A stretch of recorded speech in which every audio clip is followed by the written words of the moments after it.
Alors en tant que femme élue, ce qu'on peut dire aujourd'hui, c'est que la parité était une obligation, on va dire, au niveau de la composition des conseils municipaux, que depuis très peu de temps au final, et qu'au tout départ, les hommes ont allé chercher les femmes par obligation, que ce n'était pas forcément justement une volonté d'aller les chercher.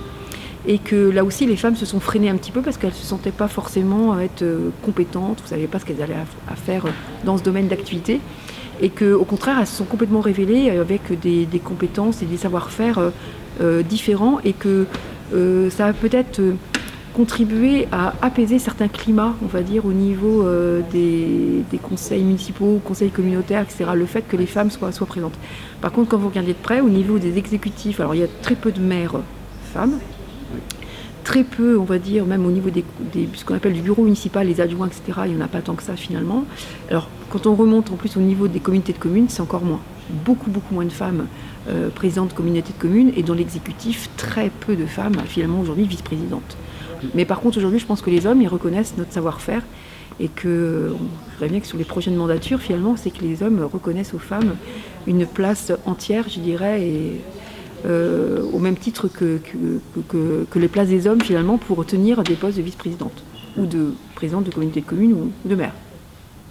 Activité quotidienne, donc c'est des réunions, des rencontres, il faut faire preuve de beaucoup d'agilité, d'avoir un sens de l'écoute et être endurante parfois et bien organisée. Je pense que les femmes par contre elles n'osent pas toujours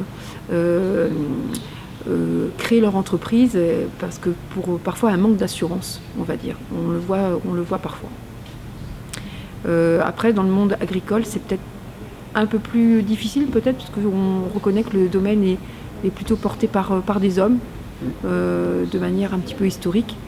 Mais on en voit quand même aujourd'hui de plus en plus quand même de femmes finalement se lancer finalement dans la création d'une affaire dans le domaine d'être exploitante agricole. On le voit. Alors moi je résumerais ça en 3 mots. C'est capable, défiance et agilité, on va dire, dans l'organisation et le planning des semaines. Alors sur Bretagne Porte de Loire Communauté, aujourd'hui nous avons 6 femmes et un homme.